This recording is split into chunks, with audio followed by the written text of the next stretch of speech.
ইতিমধ্যেই অসুস্থ খাদ্যমন্ত্রী প্রাক্তন খাদ্যমন্ত্রী জ্যোতিপ্রিয় মল্লিক তিনি রীতিমতো অসুস্থ অবস্থায় রয়েছেন।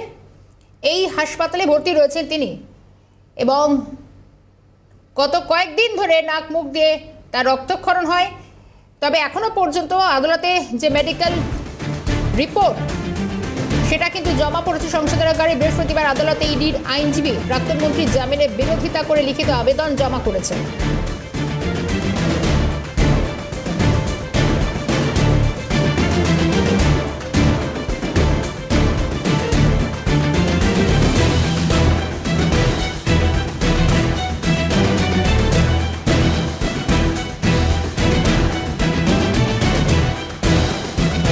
প্রাক্তন খাদ্যমন্ত্রী জ্যোতিপ্রিয় মল্লিক শনিবার জেলবন্দি অবস্থায় নাক মুখ থেকে রক্তক্ষরণ শুরু হয় তার এবং ভর্তি করা হয় বাইপাসের ধারে বেসরকারি হাসপাতালে। একাধিক সমস্যা রয়েছে তার, একাধিকবার তার জামিনের বিরোধিতা পর্যন্ত করা হচ্ছে। শুধু তাই না, অসুস্থ অবস্থায় আগেও দীর্ঘ সময় স্কেমেও কাটিয়েছেন প্রাক্তন খাদ্যমন্ত্রী জ্যোতিপ্রিয় মল্লিক। সেই অসুস্থতা নিয়েও অনেক কথা এবং প্রেসিডেন্সি জেলে তাকে নিয়ে যাওয়া হয়, কিন্তু গত কয়েকদিনে তার শারীরিক অবস্থার একটু করে অবনতি হয়। বাইপাসের ধারে বেসরকারি একটি হাসপাতালে যাকে ভর্তি করা হয়েছে, এই মুহূর্তে চিকিৎসা চলছে। আমি এখনকার আপডেট জানার চেষ্টা করবো। রেশমি রয়েছেন আমাদের সঙ্গে। রেশমি, গত দুদিন আগে নাক মুখ দিয়ে রক্তক্ষরণ হয়, গুরুতর অসুস্থ অবস্থা, এখন কেমন রয়েছেন প্রাক্তন খাদ্যমন্ত্রী?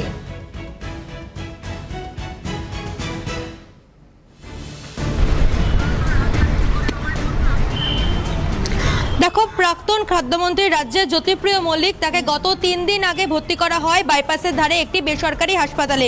মূলত তিনি প্রেসিডেন্সি জেলে ছিলেন। কেন্দ্রীয় তদন্তকারী সংস্থা তাকে গ্রেপ্তার করে, তারপর প্রেসিডেন্সি জেলে ছিলেন রাজ্যের প্রাক্তন খাদ্যমন্ত্রী। এর আগেও তিনি এসএসকেএমে চিকিৎসাধীন ছিলেন। তার শ্বাসযন্ত্রের কিছু সমস্যা ছিল, সেই সমস্যায় তিনি ভর্তি হন এসএসকেএমে এবং তারপর গত 3 দিন আগে তাকে ভর্তি করা হয় বাইপাসের ধারে একটি বেসরকারি হাসপাতালে। প্রসঙ্গত জানা যাচ্ছে যেটি তার নাক এবং মুখ দিয়ে রক্তক্ষরণ হয়েছিল এবং তার সুগার লেভেল কিন্তু অনেকটাই বেড়ে গিয়েছিল। হাইপার গ্লাইসেমিয়া তার ধরা পড়েছে, অর্থাৎ সুগার লেভেল যখন বেড়ে যায় সেই সময় কিন্তু হাইপার গ্লাইসেমিয়া যে রোগ, সেই রোগ হয়। সেক্ষেত্রে তাকে হাইপার গ্লাইসেমিয়া হওয়ায় তাকে বেসরকারি হাসপাতালে ভর্তি করা হয়েছে এবং তার একাধিক যে টেস্ট, সেই টেস্ট করা হয়েছে, সুগার টেস্ট করা হয়েছে। তার রক্তচাপও কিন্তু বেশি ছিল, কিন্তু সেই রক্তচাপ এখন নিয়ন্ত্রণে আছে বলেই আমরা জানতে পারছি। প্রসঙ্গত তোমাকে জানিয়ে রাখবো, গতকাল ইডির যেই মামলা, অর্থাৎ রেশন দুর্নীতির মামলা, সেই দুর্নীতির মামলার শুনানি ছিল। ইডিকেও জানানো হয়নি যে তাকে ভর্তি করা হয়েছে এই বেসরকারি হাসপাতালে। কালকে যখন শুনানি হয় তখন প্রেসিডেন্সি জেল কর্তৃপক্ষের কাছ থেকে ইডি জানতে পারে যে রাজ্যের প্রাক্তন খাদ্যমন্ত্রী জ্যোতিপ্রিয় মল্লিক একটি বেসরকারি হাসপাতালে ভর্তি রয়েছে। অর্থাৎ ইডিও গতকাল শুনানির সময় জানতে পারে। তা নিয়ে কিন্তু ইডি কার্যত অসন্তোষ প্রকাশ করেছিল, কারণ প্রেসিডেন্সি জেলের কর্তৃপক্ষ ইডিকে আগে কিছু জানায়নি এবং গতকালও কিন্তু জ্যোতিপ্রিয় মল্লিক অর্থাৎ রাজ্যের প্রাক্তন যিনি খাদ্যমন্ত্রী, তার বিভিন্ন টেস্ট করা হয়েছে।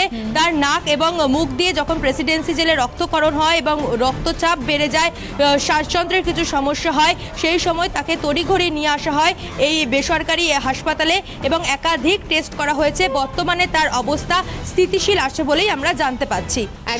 আমাদের নজর থাকবে। রেশমি, আপাতভাবে ধন্যবাদ জানাই। সঙ্গে ছিলেন রেশমি দাস।